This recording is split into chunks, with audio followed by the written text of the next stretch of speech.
Welcome to the newest episode of Beyond the Fame with Jason Fraley. I'm your host, Jason Fraley, picking the brains of the top filmmakers, musicians, and artists of our time. Steven Spielberg's semi-autobiographical film, The Fabelmans, opens nationwide in movie theaters today. I invited two of my favorite movie critic pals onto the podcast to break down Spielberg's entire filmography in order. But first, here's a few comments from my red carpet encounter with Spielberg himself at the National Archives Records of Achievement Award in 2013. Well, I'm very humbled by this, but I feel like I should be giving them an honor. I should be presenting the foundation of the National Archives an honor because they let Doris Kearns Goodwin, they supplied all of her needs. They fulfilled all of her needs. Tony Kushner, when he wrote the screenplay, he was here. We were here researching what we needed to research in terms of props and all kinds of artifacts. So, in a sense, I'm so honored that they're honoring me, but I feel like honoring them right back. Well, look, history is the most exciting thing we've got. We live in two directions. We live in the future, toward the future, and we also live not enough in the past. And I think that the greatest treasures are what came before us. Everything that led up to the present day, to our children's, livelihoods and well-being. Everything for me, and I've told my kids this countless times, depends on how appreciative they are and how much knowledge they can get from looking back, not just wanting what is available today, hoping for a future, but you got to know where you came from, and you have to know that a place like this exists. So this is a wonderful place for students and parents, to basically camp out. I will.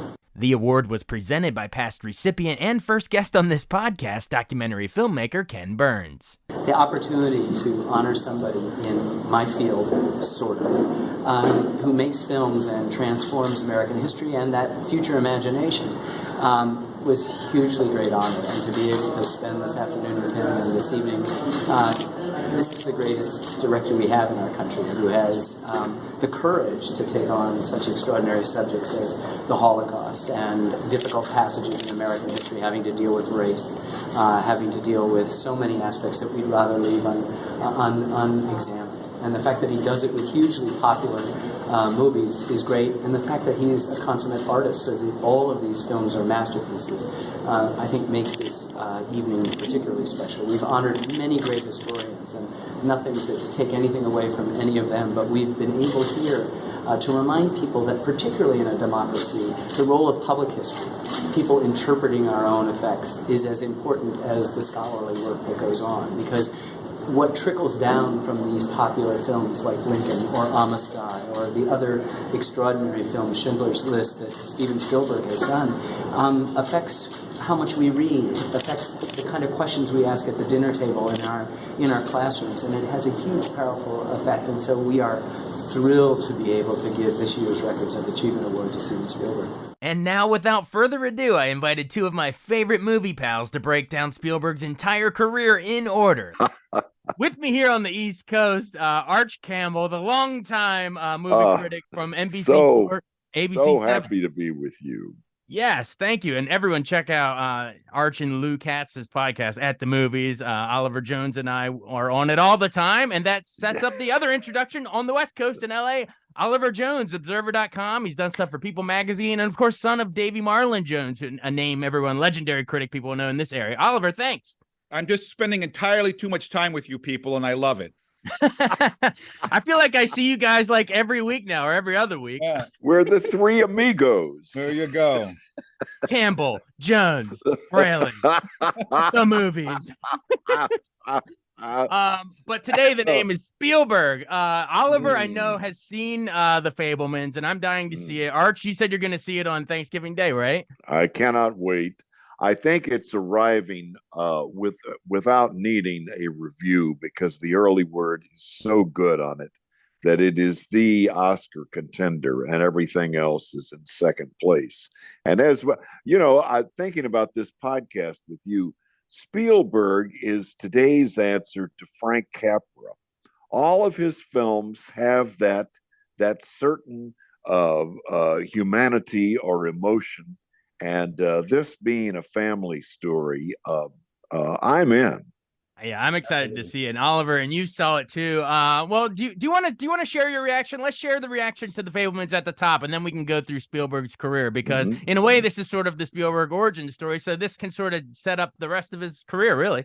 Well, this film was very moving on several levels, but for me, probably the most profound aspect of this movie is that, the text, or even the text of Steven Spielberg's movies, almost since the very beginning, has been divorce and the breakup of the family and what the family means and all the forces that are pushing against the family. And this is true in his celebrated works like Close Encounters of the Third Kind and E.T., and even true of his lesser celebrated works like War of the Worlds and Indiana Jones and the Temple of Doom.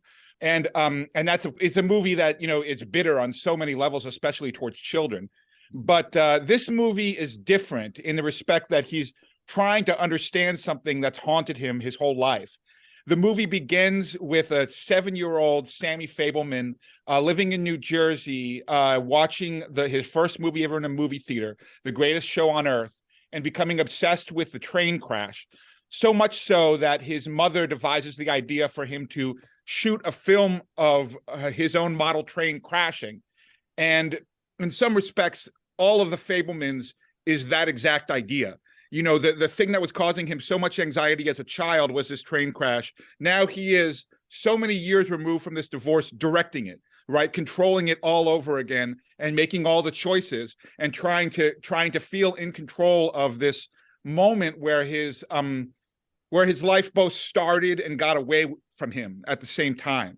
And it's I think as anyone who has thought about these issues, or really as anyone who has had Spielberg's movies sort of play as a leitmotif through their lives, will find this very moving.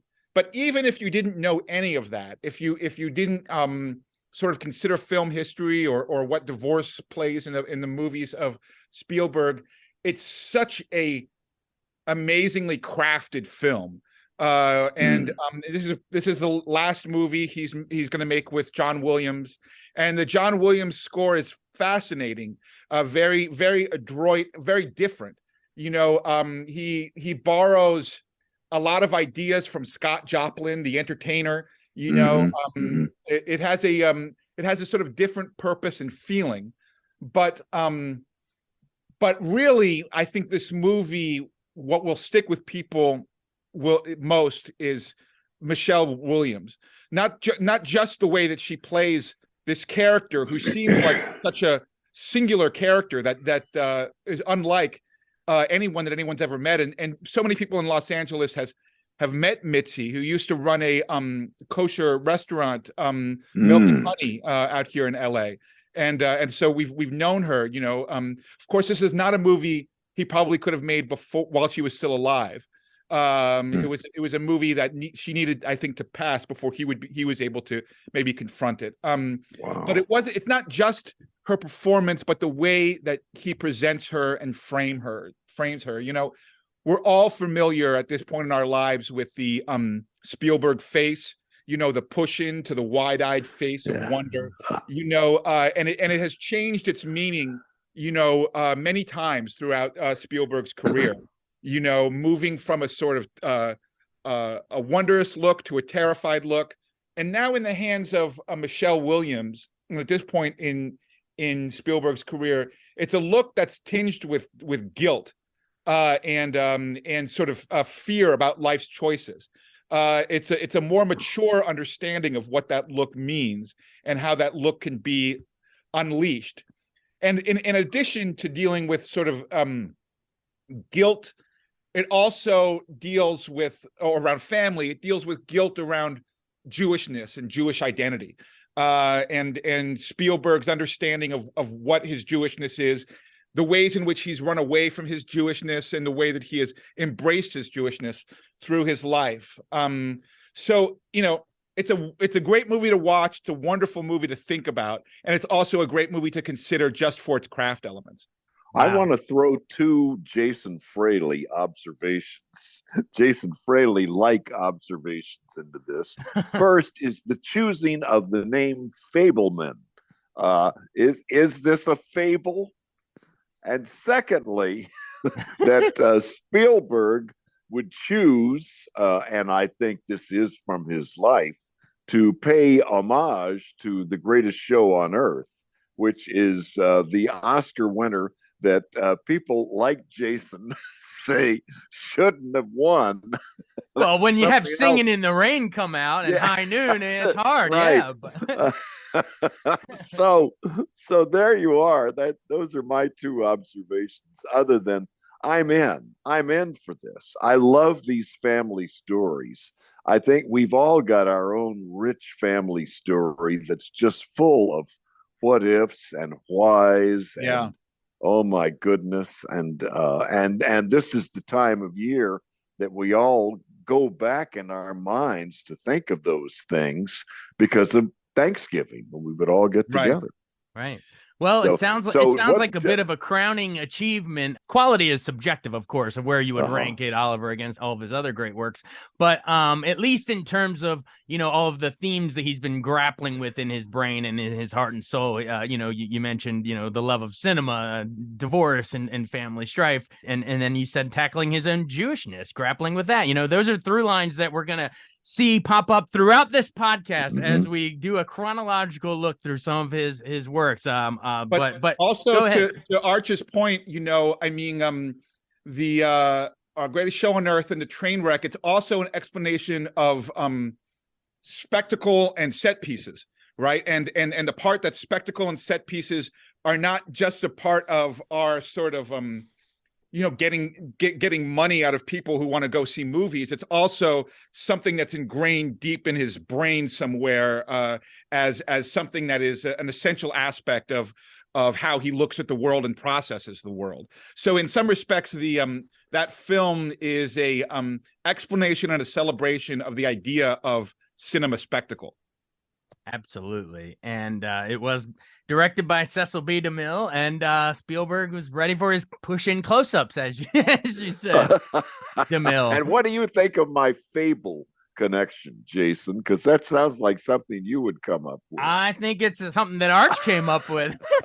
I think that seems like it'd be a sort of a fable. But I liked your earlier comparison to Capra, because I feel like that is sort of like the comp in terms of, the feel good Americana. But in terms of name recognizability, if you ask a stranger on the street, name a director, they're gonna say Steven Spielberg. Would you guys agree the most famous filmmaker of all time, maybe other than Alfred Hitchcock, or if Orson Welles, there's names, Fellini's, that that film buffs love, but if you ask a mainstream person on the street, Spielberg's he takes the cake. I was thinking about Oliver's point about the theme of divorce through all of his films, and the first time I really heard about Spielberg was in 1974 for the Sugarland Express, which was the first movie he really got a lot of attention for. And if you recall, that's Goldie Hawn, and it's based on the true story of a woman in Texas who breaks her husband out of jail and kidnaps her child so that they can be a family together. And along the way, she kidnaps a policeman, and pretty soon it's a string. It's like 1 million police following this poor woman trying to put her family back together. That was early on. That was 1974, almost 50 years ago. There you go, putting the family back together right from the start. Oliver, you're right on the money there. Absolutely. So we had Sugarland Express in 74, and then of course he had done, Duel, the TV movie with the, the killer truck chases. That was a huge thing. It was the ABC movie of the week. ABC was the weakest network. And I happened to have been a television booth announcer at the time. There was a job where they would pay you to sit in a booth, record the times of the commercials, and then every 30 minutes go WFAA TV Channel 8 Dallas. So you were dueling with Duel. I was, and then I saw Duel with a friend, and as a television movie, it broke the mold. There was nothing like it. Yes. And the villain, the character, is this giant truck. And to this day, when I go down I-81, I still think, oh my God, that truck is coming for me. Yeah. Well, you know what, if a really cool fun fact I'm sure a lot of Spielberg fans know is, when the shark is sinking in Jaws, he put a little bit of that sound effect of Duel of going of the truck going down. You can actually hear it. But that segues us into, the first big movie masterpiece in his career that I wanted to discuss. His big breakthrough, of course, was Jaws, 1975. Right. Sort of invented the summer blockbuster as we know. It's still one of the top 10 grossers of all time if you adjust for inflation. But to me, it's one of those great examples of that whole less is more idea because the shark didn't work. Old Bruce was malfunctioning in the water, but it forced Spielberg with that John Williams 2-note it forced them to do those underwater POV shots that were so much scarier, and then you see the bodies get yanked underwater. That it's so much scarier than if you had seen the shark the entire time. Of course, you get Oliver mentions the close-ups, but here Spielberg does sort of the vertigo effect, which is that dolly in and zoom out makes Chief Brody look like he's gonna detach from the image when he sees that shark attack. Right. But it's a piece of work. The USS Indianapolis speech, Robert Shaw, Richard Dreyfuss, Roy Scheider. I mean, it's great. But what are your guys' thoughts on Jaws? Oliver, I know you had a chance to see it recently in the theater. Yeah, it was the first time I ever saw it. For some reason, I just thought that God was waiting for the right time for me to see Jaws. So I finally saw it when it came out this year in 3D, IMAX. And I saw it with my daughter Clementine, and we both had so much fun. I mean, I've had lots of wonderful experiences, even recently at the movie theater, but that really ranks up there. But the thing about that movie, right? It can't really be separated from the absolute chaos of making it. Yeah. I mean, it was just an absolute, crap show, and it was. And part of what he was able to do was negotiate complete chaos, with an understanding of what the through line was, what was going to get them through that experience, and also get you through that movie. And I think part of like some of the most powerful American art, from painters like Jackson Pollock to jazz artists like Miles Davis, is about touching chaos and controlling it, and somehow making something that makes sense out of it. And I think even in a goofy beach shark movie, he was able to do something that great and particularly great American artists tend to do. Yeah, and still holds up with that. During the pandemic, that that mayor who wants to keep the beaches open, takes on a whole new meaning. Exactly. So, don't tell do you have anybody. Any memories It'll of? Be fine. Arsh, do you have any memories of when that first came? Because I would have killed to be alive and see that in the theater. And I'm thinking it was at the Uptown Theater, and I'm thinking that was where the newspaper first took note of the lines, that because the Uptown is a single screen theater, so people would line up around the block, thus the name Blockbuster. And the other thing I'm really remembering about Jaws that has lasted is that in Spielberg movies, the music is a character of the movie. So certainly in Jaws, that music is a character. But you can find the importance of music through all of Spielberg's films, and I think that's one of the things that makes him so great. Absolutely, and that maybe second only, so similar to what Psycho did, make Psycho, you scared of taking a shower with that theme. This one made people scared to go in the water. There's few movies that inspire actual phobias where you can have kids today who have never seen, right? Exactly, but there's kids that have never seen Jaws that will swim up in a swimming pool going dun dun. It's just and any people have never seen Psycho will go wait. It's just become part of our shorthand, our culture. But the other thing is, in 1975, everybody was talking about Jaws. It was everybody's conversation, and that's one of the things I miss today. Yeah, that movies really aren't at the forefront of a conversation the way Jaws was. Have you seen Jaws? Have you seen Jaws? Oh my God. The audience went crazy. Oh, and when that shark, oh man, they screamed and I jumped at, I love that. What's interesting, Arch, is that now, his previous film, West Side Story, was not well watched, right? Was kind of a flop. There was some talk about this film, Fabelmans, on 4 theaters having a lower per screen average than Black Panther, opened across the country. That now Spielberg is becoming the thing that he killed. Right, he's becoming art house. Funny how that works. He's becoming specialty cinema, which is very odd to think. That the most populist artist of our time is suddenly becoming a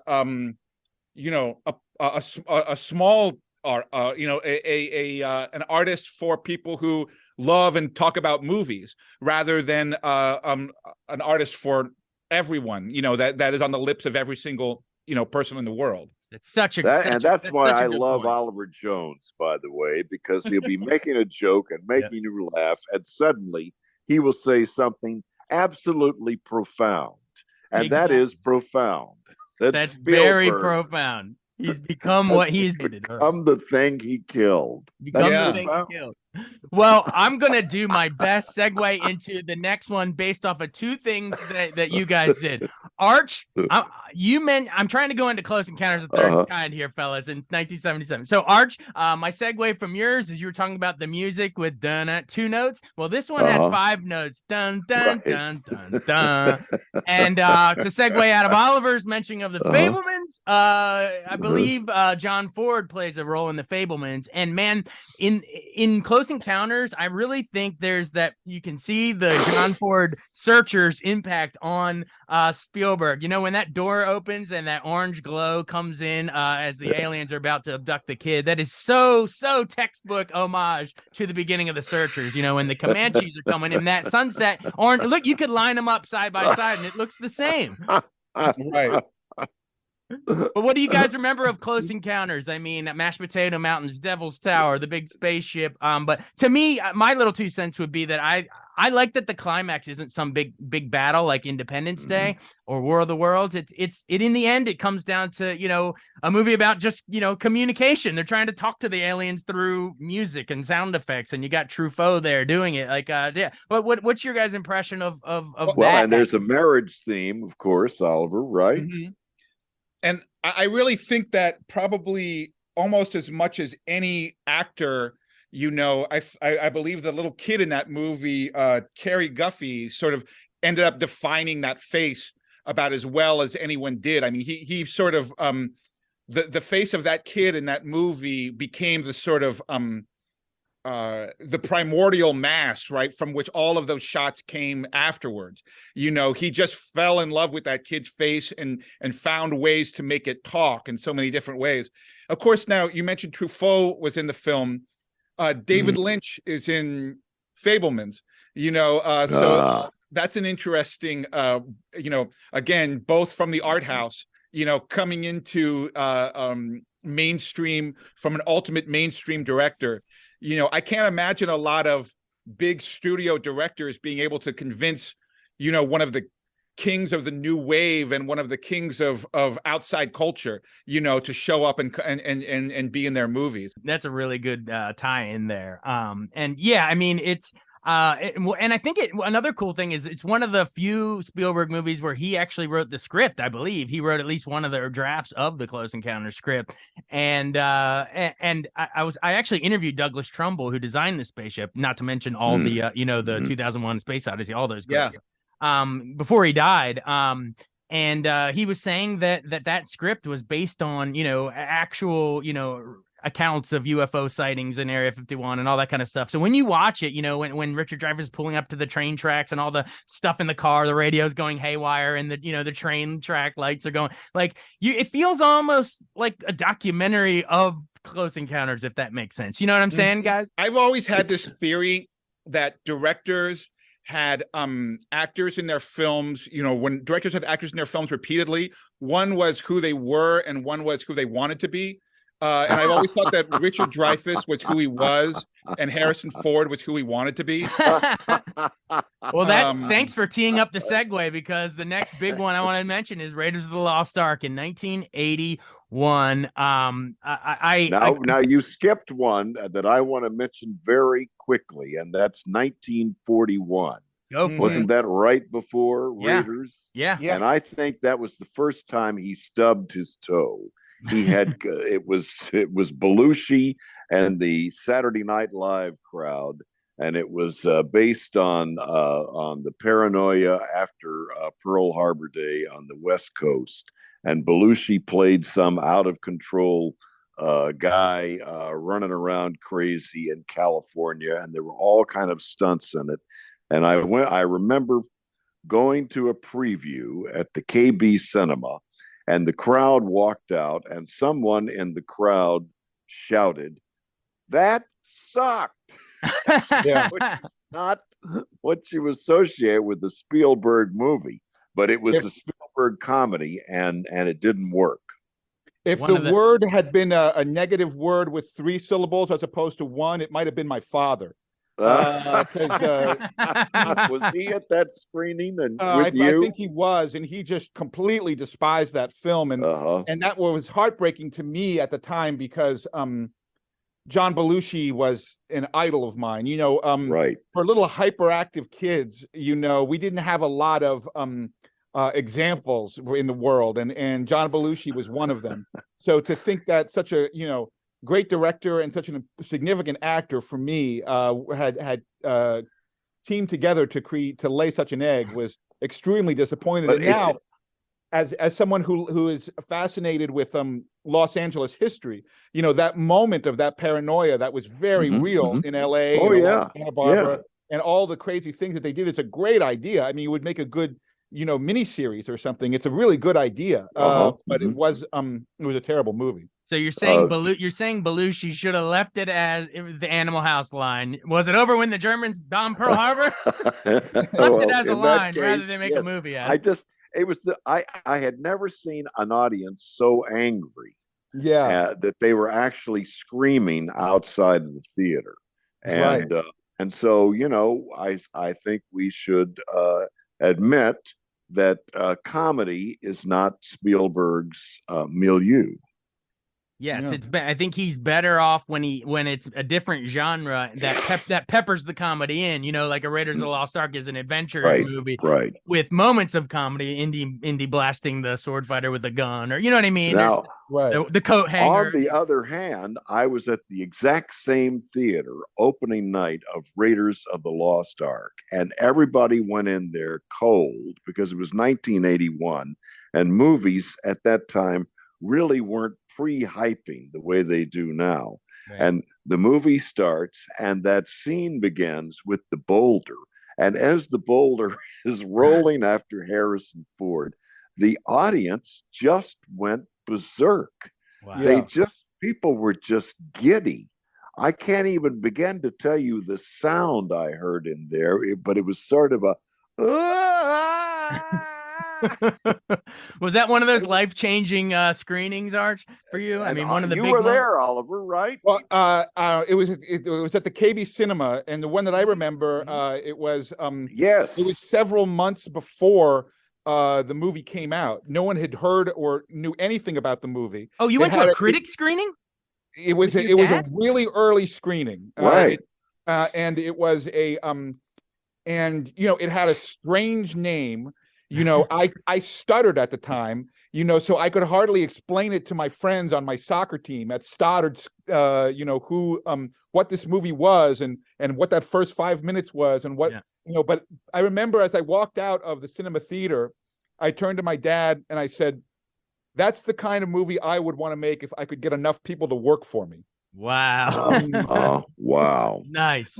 It is. Yes. I mean, I'm with you guys. I mean, it was. I mean, of course, I didn't get to sadly see that one in theaters. I was a Temple of Doom baby. I was born in '84.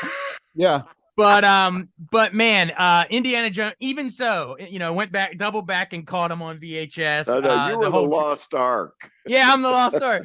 Yeah. But I mean, Indiana Jones was still my childhood hero. Just the idea of this guy finding biblical artifacts before the Nazis can. It's awesome. And you mentioned Temple of Doom earlier.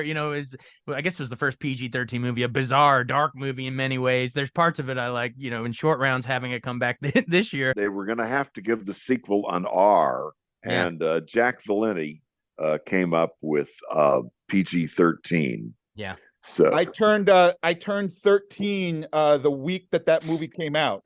Wow. So I was allowed to go, right? I also remember, I don't know if you remember this, Arch, but there used to be a store next to Olson's Book and Tape Annex in Georgetown. I think it was called Hats in the Belfry. It was a hat shop. And their entire shop was just overtaken with Indiana Jones hats. And everyone would like crowd into the hat shop. I mean, can you imagine such a thing? Crazy. People going to a hat shop. Hats in the Belfry, I remember. Well, the American Film Institute ranked him the number 2 movie hero of all time behind Atticus Finch. But if you want to count action heroes, I mean, it's Indiana Jones. I even really like the third one, The Last Crusade, with the father-son banter with him and Sean Connery.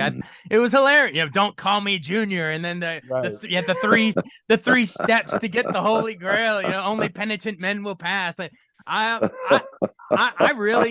dig that. I dig the whole original trilogy. Even the second one was sort of a bizarre movie. But number one, but Raiders. The first one, broke the mold. The first one, and for its time, the first one was like nothing else. Yeah. Agreed. All right. And then, so the year after Raiders of the Lost Ark, which is just an amazing, amazing movie with melting faces and everything. But, and the John Williams score. Dun, dun, dun, dun. I mean, how can we forget that? But, 82, the next year, E.T. the Extraterrestrial comes out. Man, what a magical movie.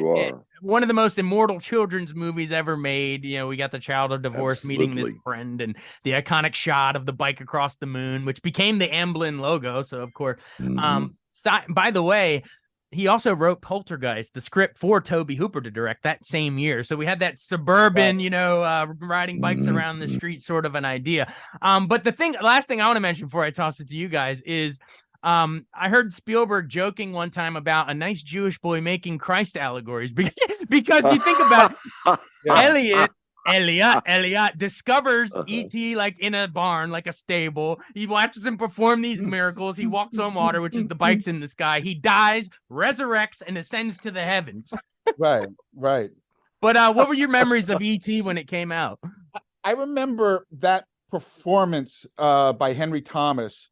And like thinking, like when he, when E.T. dies, at first, and he starts crying, and the way his face looks, and I remember thinking, like, wow, that's like a plastic thing, like some fake plastic doll inside some movie set with, he's surrounded by lights, and like that seemed less realistic that he could be on a movie set acting that way than it did that E.T. was real and actually died in that, like that was harder for me to get around, that he could somehow do that.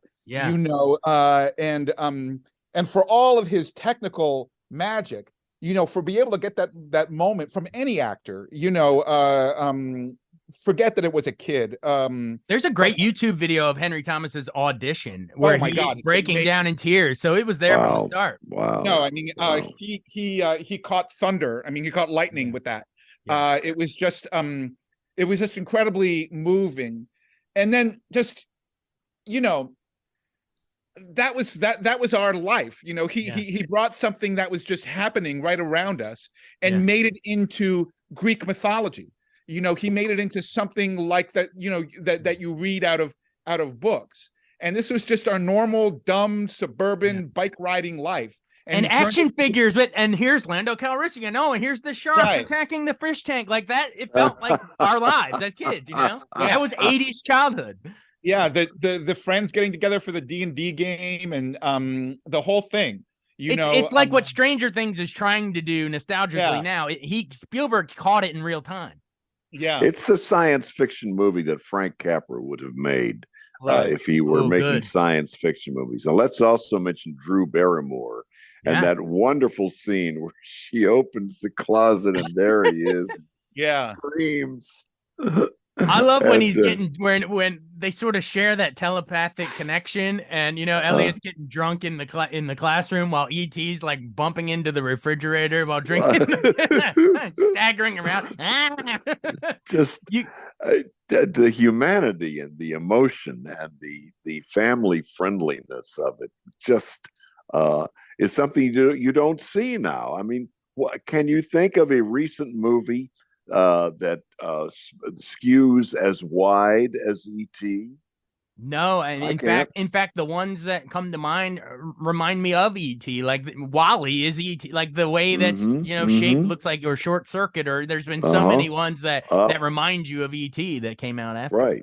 Yeah. And that John Williams score, I've interviewed many composers, conductors that conduct that E.T. theme. Emile Decoux and Stephen Reinecke, they do the NSO at Wolf Trap and Kennedy Center, and they all say that E.T. score is like, it is working on levels that I don't even understand as a movie guy. They say it works on levels compositional wise. Wasn't that The Quiet Man that E.T. was watching while he was drinking, a John Ford movie? And the film John Ford comes in again. Here we go. The through line continues. John Ford. Once again. It is just it's amazing pizza. If you're not crying by the time that he says, "I'll be right here," and they say "ouch" and touch their heart, oh my God. Well, I think one thing that needs to be mentioned about E.T. is that it's sort of this dividing point for Gen X parents and their kids, because if you show that to your kids and they don't like it, you really don't want to hang out with them anymore. You're wondering, am I your parent? Should you live in this house? Should I keep buying you food? You wonder whether you want to get divorced from your own kids over Yeah. Just, they're like, I was bored. I was like, get the hell out of here. It's a great movie, and it still holds up in my book. All right, well, we could go on and on about E.T. forever. It is just great. But what did you guys? I want to get your guys' take on 1985's The Color Purple, obviously the Alice Walker novel.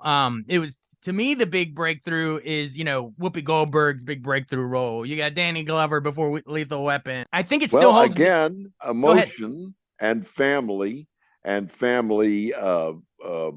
brought apart and coming back together and overcoming adversity and emotional and satisfying.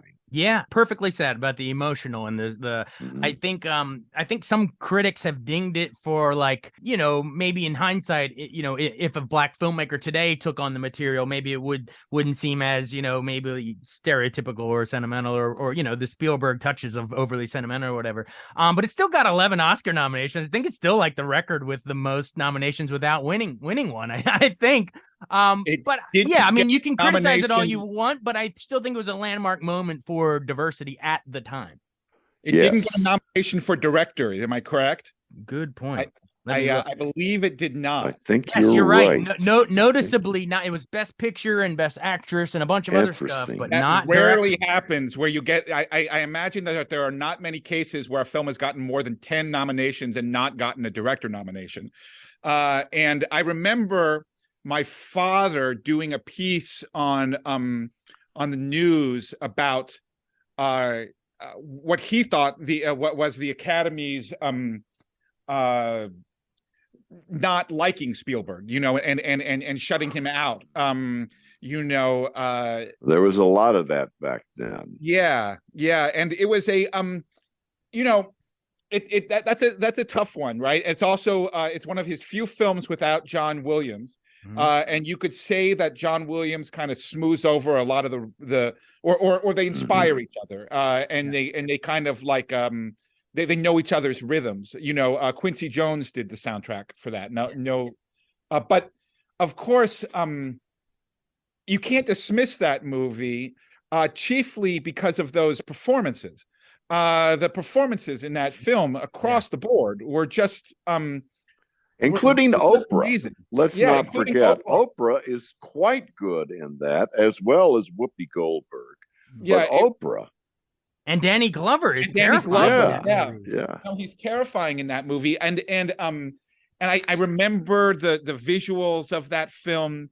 You know, this was a case, though. That.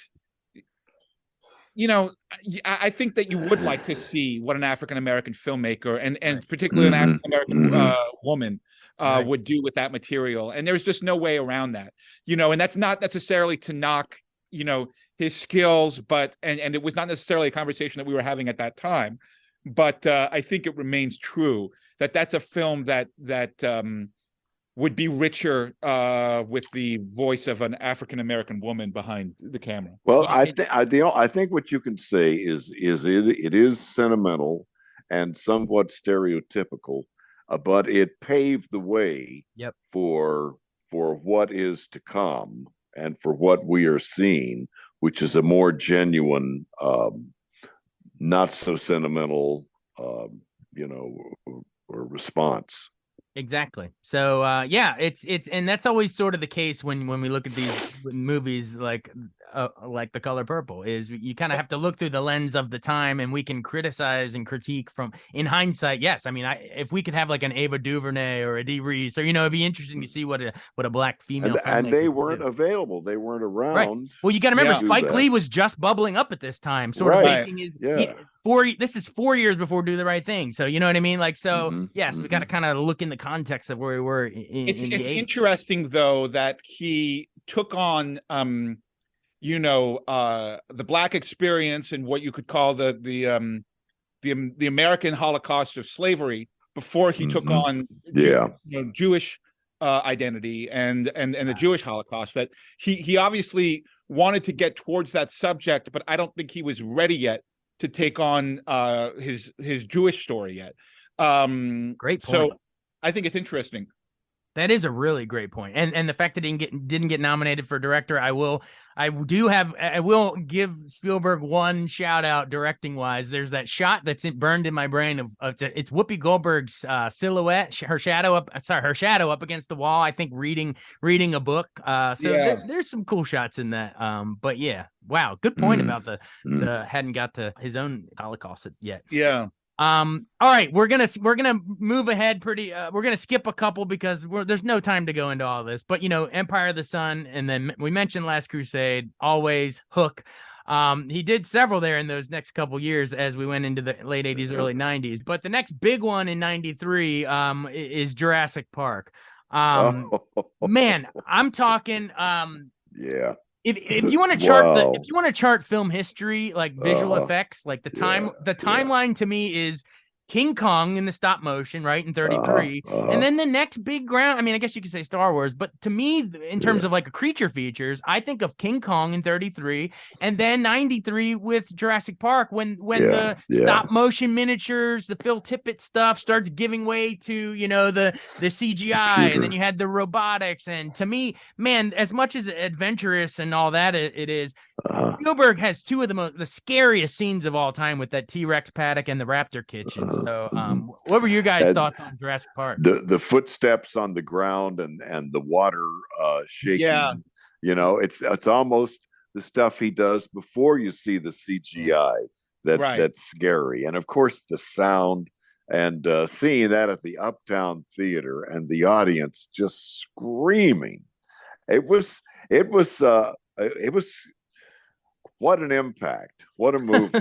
You know how they got that ripple effect, right? They put like a guitar string up underneath it, and someone was plucking it under the car. Yeah. But wow. In some respects, that movie was Pandora's box that was opened and then 6 million terrible CGI movie came shooting out of it, including its own sequels. Yeah. I mean, it seems like we were all in wonder of that movie, and it was, and we were fortunate that one of the first examples of big CGI was in such skilled hands, but then it just kind of buried the movie. The Star Wars effect. And again, it's an interesting thing with Spielberg, because it's similar to the summer blockbuster effect, right? And sometimes, even when his movies are good, they kind of end up damaging movies sometimes, and I think that you can't deny that. All the imitators and the knockoffs. Like Pandora's box is a perfect way to put it. And the Avatar Pandora box. Right. And I think that's what I think of often when I think of that movie, along with, once again, those two little kids of divorced parents being stalked in a kitchen. Yeah. And Dr. Grant, not Dr. Grant's character arc, right? Not learning to want to be a father, and in the beginning he doesn't want to. That's Spielberg's thing, man. But also, just like he's done a lot of cruel things to kids in this movie. Kids have really taken the brunt of a lot of his of the terror in his movies. And turn the light off. No, it's true. It's true. And now, which is the one where the dinosaur knocks the the gas station with the 76, the ball? And that was 2. That was the second one. But if that isn't a Spielberg inspired shot, I don't know what is. I think he probably drove around LA, saw that 76 thing. He said, one of these days I'm going to get something to knock that ball down and see it roll down the street. Yeah, and the first one, he's like, I want to get the bathroom to fall over and a guy to get eaten by a T-Rex on the toilet. Right. So there are comedic moments, I guess. Or Jeff Goldblum, that's one big pilot. I've always felt that, one of the best aspects of the Jurassic Park movies was watching people's vacations get ruined. I can never afford to go on vacation, so those bastards are going to go on one. I might as well have them all get eaten. And it kind of captured that first one, at least, kind of captured that Disney World theme park. Imagine if it even Goldblum says, right? Yeah, but if the Pirates of the Caribbean breaks down, the pirates don't eat the tourists. Right. But or he goes, there are dinosaurs on your dinosaur tour. Hello. But of course, that same year was Schindler's List. Yes. And those two statements, right, are no filmmaker will ever make two statements on the same year, as loudly and profoundly as those two films. Now, whether that's the one he was working toward. You are absolutely right. Yep. Yeah, I mean, whether in the end those films will necessarily stand up as his best work, but I think that for him to do them in the same year, I think that they were like the pinnacle, at least of his early career. That was where he hit the mountaintop. Yeah, are you ever going to have a better 1-2 punch of a summer blockbuster and an acclaimed Oscar-winning award season movie than that? I mean, I dare anyone to top that. No, it'll never One happen. thing I noticed during Schindler's List is it's about that time that I met Susan Spielberg, who's Steven Spielberg's sister and lives in Silver Spring. Who knew? She started coming to all of his premieres, including Schindler's List. And as in the run up to the Oscars, she let me come over to her house, and she showed me the dress that Stephen had bought for her to wear to the Oscars. Wow! Oh, wow! That's wild. That's a cool local connection. So that there's your family again. Yeah, and you mentioned Susan might be the youngest. Oh, that's such a cool connection. That's awesome. Yeah. That's good local trivia there. Silver Spring. And Spielberg came through the red carpet, and I said, "Oh, I just interviewed your sister, and she showed me what she's going to wear to the Oscars." And he just kind of turned his head to the side and rolled his eyes. Well, that movie had its world premiere in Washington, D.C. Yes. So that was the event that you were at. Yes. Now, that movie also marked his first collaboration with Janusz Kaminski, who would become one of his most significant collaborators as a cinematographer. You know, I don't think he's done a film without him since that movie. That black and white, guys, right? And then with the what about Oliver? What do you make of that choice to have the little girl in the red coat? When you first see it, you're like, what is that about? And then the payoff, knocks you out. Well, I mean, you never forget it. I mean, again, you know, you can't talk about Spielberg, right, without talking about audience manipulation and playing the audience like a, you know, like an orchestra or a fiddle, you know. And I think that obviously he had done that so many times to, you know, great rousing effect, obviously earlier in that year. Yeah. But to do it in a profound moment of contemplation and loss, you know, but still just as manipulative, right? Yeah. And you know, whatever you think of that, it's burned into your mind forever, you know, and you sort of can't. I've never been able to get that image out of my mind. And it's also worth noting, right, that was also around the same time that colorization was a great, you know, matter of debate, and Ted Turner, you know, owned all of these movies and was colorizing them for television. And what did Orson Welles said? Tell Ted Turner to keep his damn Crayolas off my movie. Yeah, I remember seeing Ted Turner's version of Yankee Doodle Dandy in color, and I think that, you know, I think George M. Cohan would have approved, right? I think that you know, it was a showman thing to do for a showman movie. Yeah. And whenever I watch the movie now, I miss Ted Turner's, you know, Crayola version. They did it with It's a Wonderful Life too, and maybe Miracle on 34th Street. Yeah, none of those colorized versions are floating around anymore. But the black and white of Schindler, guys, I mean, it is like you're saying, Oliver, that it's burned in my brain. Many images. I mean, there's like the ashes, you think it's snowflakes and it turns into ashes. There's the moment you think you're worried they're going to be going into a gas chamber, but thank God the release of, it's just a shower, at least for now. The John Williams violin score, arguably his most, you know, tear-jerking score ever, obviously giving the Holocaust subject matter. But guys, guys, I want to say the performances. Liam Neeson's best performance, Ray Fiennes' best performance as Eamon Goth, the terrifying villain. Ben Kingsley, I mean, Gandhi may be better, but I mean, the three of those performances in one movie is just unbelievable to me. Well, I recall that movie as introducing the world to Ray Fiennes, who has been an incredible actor during my lifetime. He able to do anything. His comedy is tremendous. His ability to do almost anything. But the fact that his first film was so terrifying, and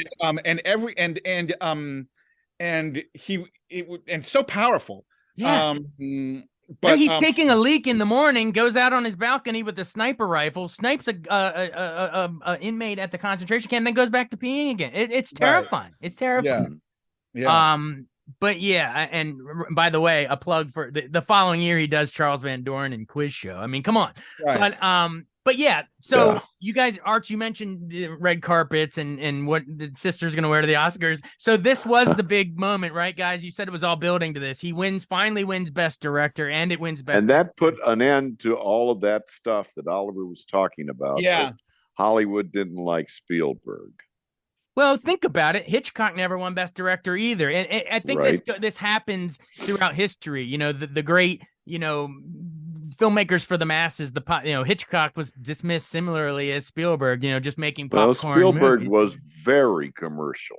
Yeah. But that's the thing. It's like they wouldn't award him until he, quote unquote, grew up and did his adult movie, not for kids, you know, not for the masses. And there's again, you know, that's interesting. It's worth noting that it wasn't, you know, it wasn't until his mastery was used in service of seriousness, you know, that he was able to be looked at as a serious director. You know, while anyone who loved movies realized, certainly by the time of his third film, Jaws, that he was, you know, a force to be reckoned with. Right, Right. exactly. And the sequence saying the same thing, that's a perfect segue into Amistad. Amistad was Oh, another one. I guess you huge. could call it in the line of, similar to our Color Purple conversation. That's one Hmm. I think they like a substitute teacher put it on in a class of mine or something. It's one of those Right. like teach students kind of a thing. But any memories of that real quick? Well, Uh, again, that made him a major target of Spike Lee. And suddenly people were starting to say, this guy should not be telling our stories. And that became an aspect, and it was almost the beginning of what we're seeing now on Twitter, and this sort of a pushback against who's telling stories.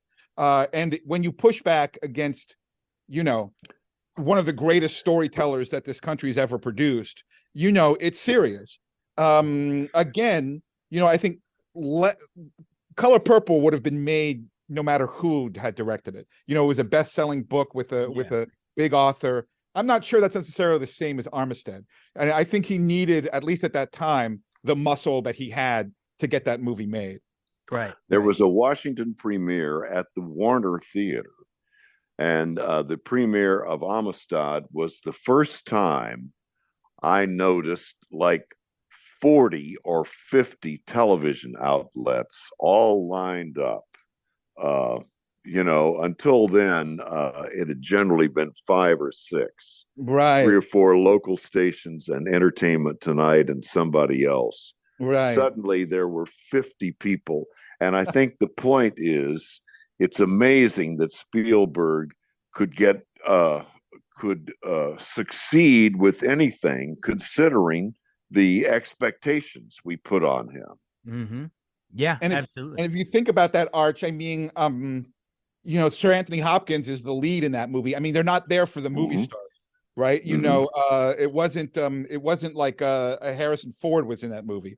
Well, he just won for 6 years earlier, though, right? With Hannibal Lecter, but it wasn't. Right. You're Yeah, right. But he wasn't like the matinee. The box office draw in the same manner.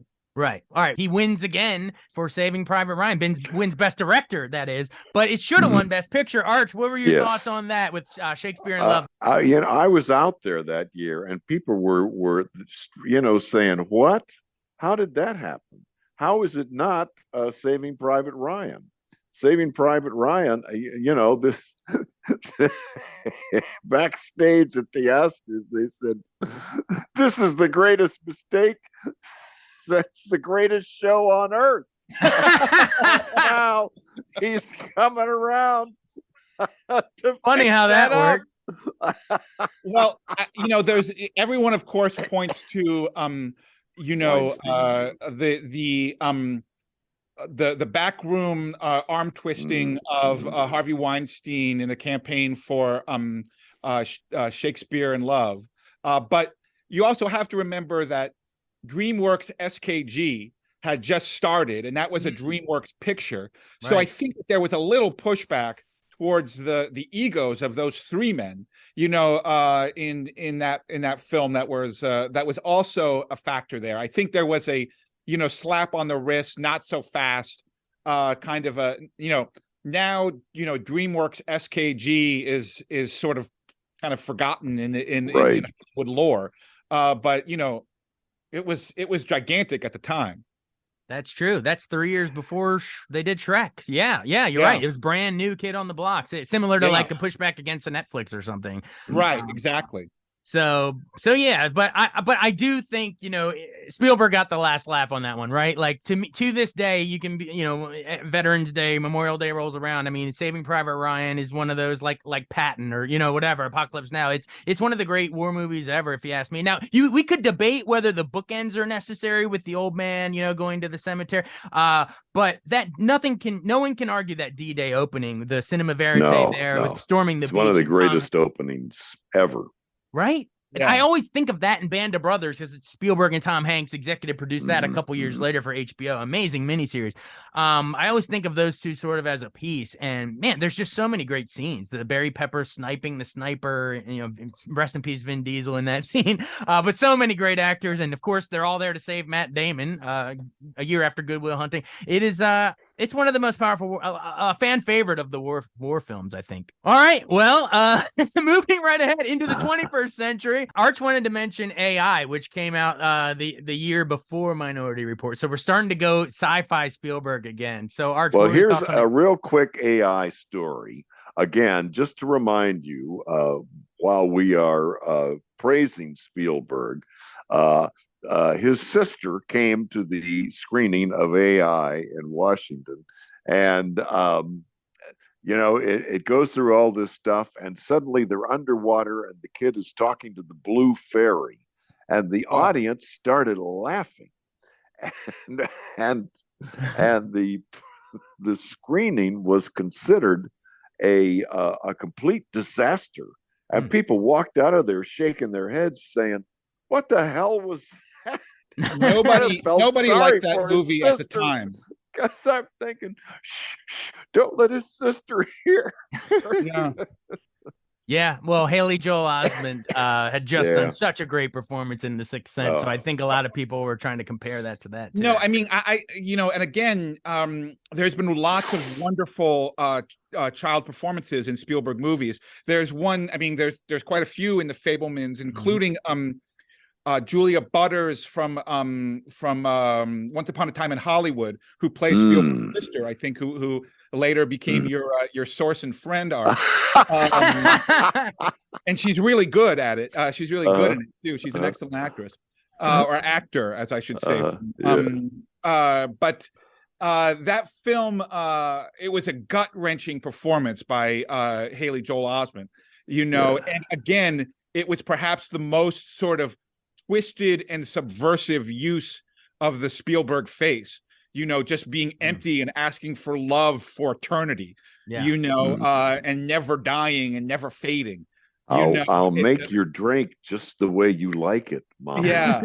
No, and there being no motherly or fatherly love to return the adoration ever, for eternity. Obviously it was a film that was, as the last film of Kubrick and that Spielberg finished, it had hype like few others, and I think few other movies were more profoundly disappointing to everyone who saw it. Again, the movie has been reconsidered in the years since, but I think that movie, in terms of the response at the moment, rivaled 1941 in being a disappointment. Right. Maybe one of those that we appreciate slightly more in hindsight than in the moment, when we were let down by. Well, isn't that the great thing about movies, though, that we can reconsider them? Yeah. And that now in this streaming age, I can be sitting here and turn on my my smart set and just say, "Oh, there's a title I'd like to let's look at that again." Well, heck, that was pretty good. That's so true. That's such a great point. Again, we'll skip around, but I wanted to plug Minority Report really quick. I thought that was a great neo-noir with the pre-crime and the pre-cogs predicting future crimes. Tom Cruise realizes oh my gosh, I'm going to commit a murder in the future? That can't be. And lo and behold, it is, thanks to Max von Sydow and that scene he has with Colin Farrell. He's like, do you hear that? Nothing. No clickety-clack with little spiders. Boom. Well, what'd you guys think of that? I think once again, in the latter Spielberg, you have Tom Hanks and Tom Cruise, being the two halves of Spielberg, that movie took place in DC, yes, right. Yeah, and I remember that part of it. It was his homage to Blade Runner. Yeah. Well, it was a Philip K. Dick. It was a Philip K. Dick story, right? It was when he did Total Recall, and it felt like he was going back to the multiplex and getting out of the museum. Like he was no longer like going to be making just films for the canon. He was making movies for us again. He was making Tom Cruise action sci-fi movies. Right. After that, he does Catch Me If You Can, which was a fun movie with Leo, The Terminal, War of the Worlds, and Terminal. But the guy that they based The Terminal on just passed away. Yeah, it's the first reference to The Terminal I've seen since then. Didn't he die in an airport? Yeah, you Yeah, did. yeah. I I have this very special place in my heart for Catch Me If You Can, because after Leonardo DiCaprio did Titanic, it sort of seemed like the childhood mischief that he had as a young actor kind of slipped away from him, and he was Yeah. never really able to get it back after the Titanic. And really, the only film, up until I think he did Wolf of Wall Street, All the that really Scorsese got into stuff, that yeah. mischief and that sort of playfulness of Leonardo DiCaprio was Catch Me If You Can. This idea of just the whole world being a big scam.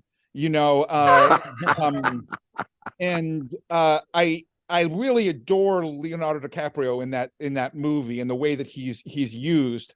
And Yeah. again, it's another divorce movie. It's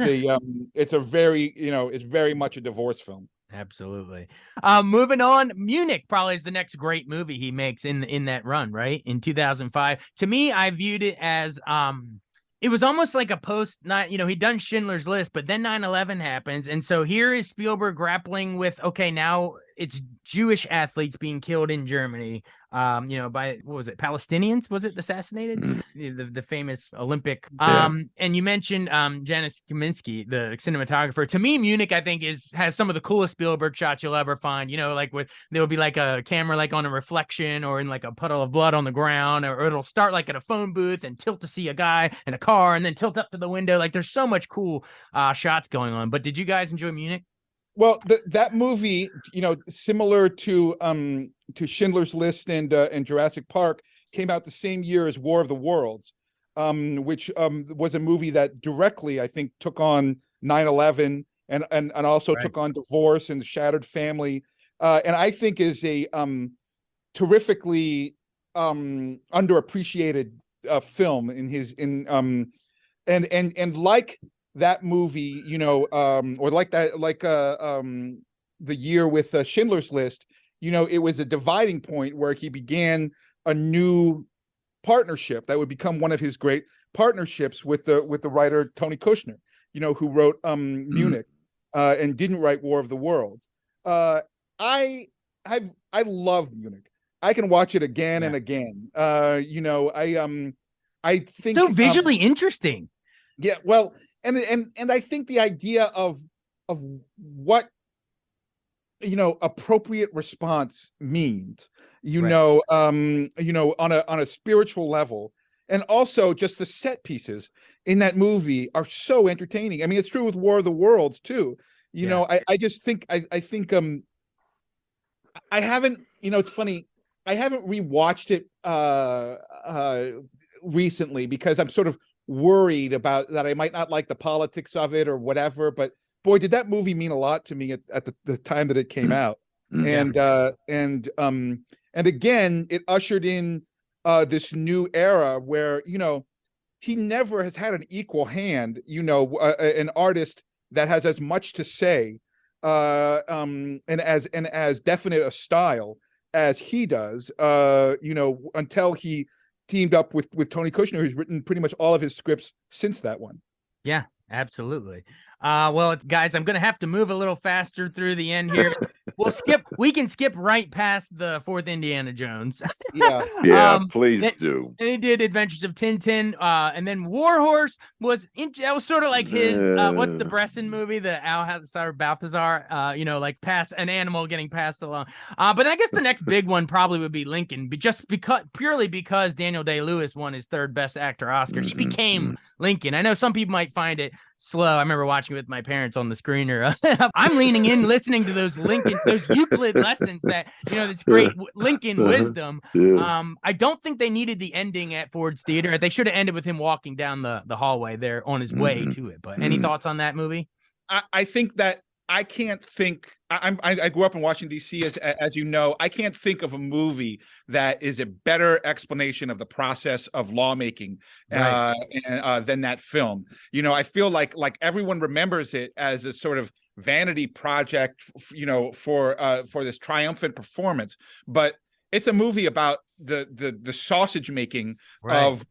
of Washington D.C. lawmaking, and I just find that fascinating, and the fact That's a that great point.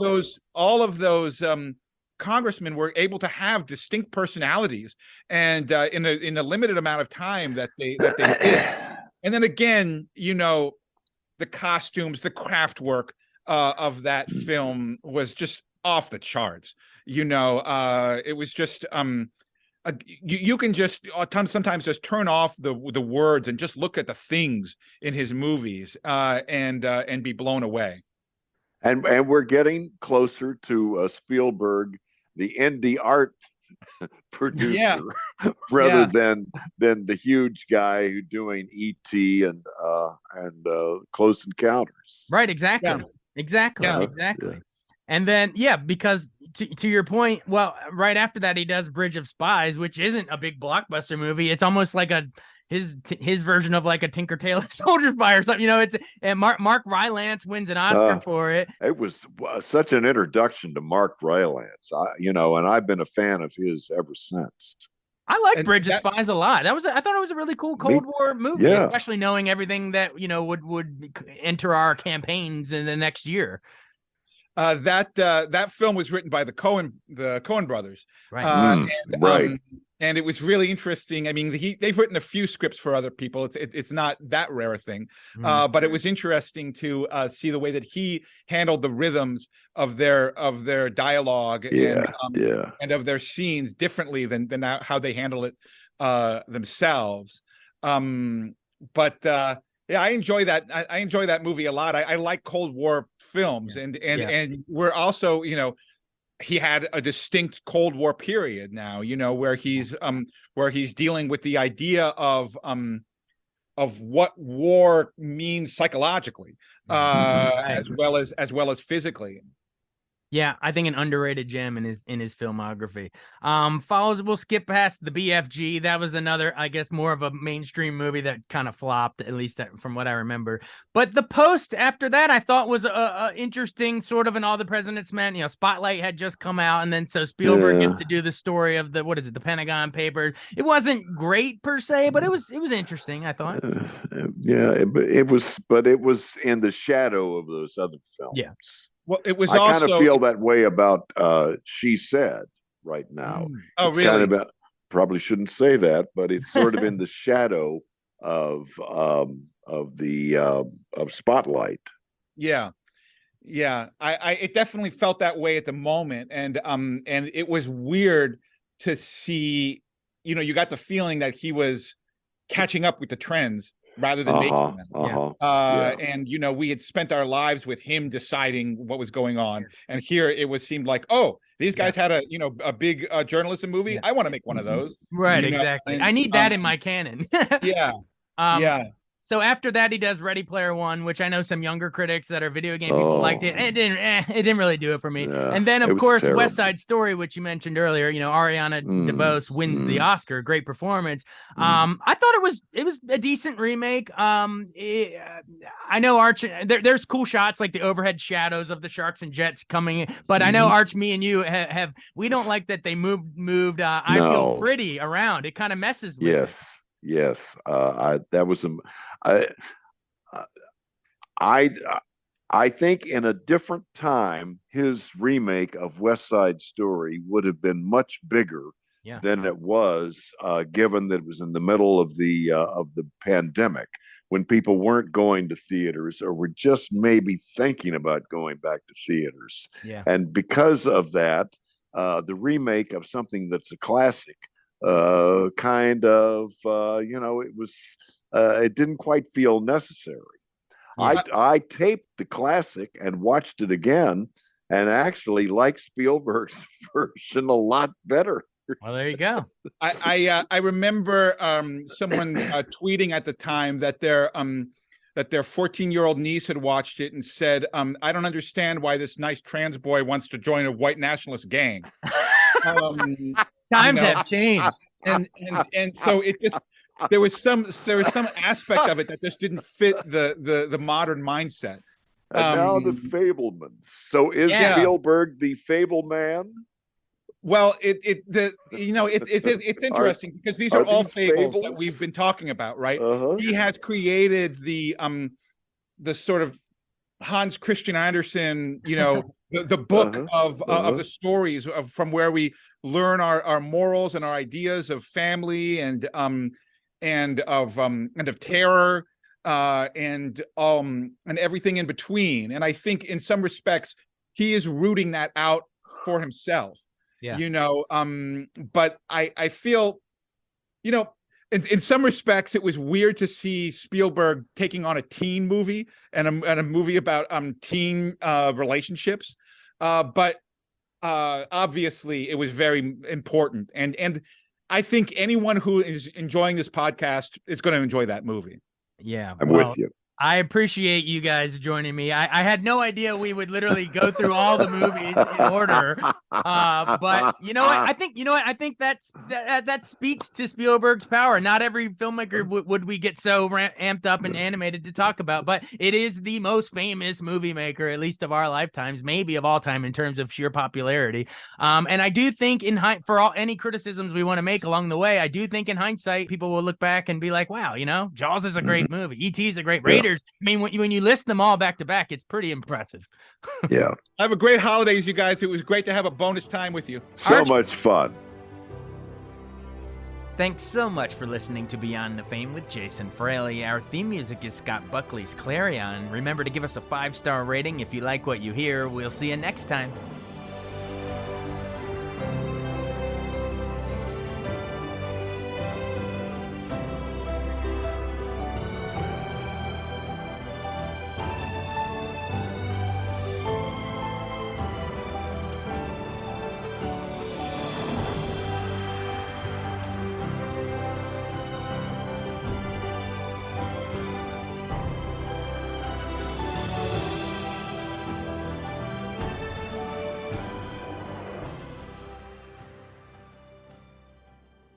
Explain your DNA on 10 cases, man. You're inside the police interrogation room with the alleged Potomac River rapist. I'm not guilty on any of this stuff. So calm, so reasonable. Could this be the man who terrorized women for 9 years before murdering a brilliant scientist 2 decades ago? Experience one of the most fascinating true crime podcasts available. Join crime reporter Paul Wagner for Unknown Subject, Season 3 of WTOP's American Nightmare series. Search American Nightmare Podcast on all podcast platforms. I wanted to take a second to tell you about an app I really enjoy. Living in the DC area is great, and Podcast DC gathers all of the local shows that I like all in one local app. Health, sports, local news, politics, and so much more. Podcast DC is the new local app with hundreds of DC area podcasts to choose from. I can earn exciting rewards just for listening and share the podcasts I love instantly. Available in the App Store or in Google Play. Listen local with Podcast DC.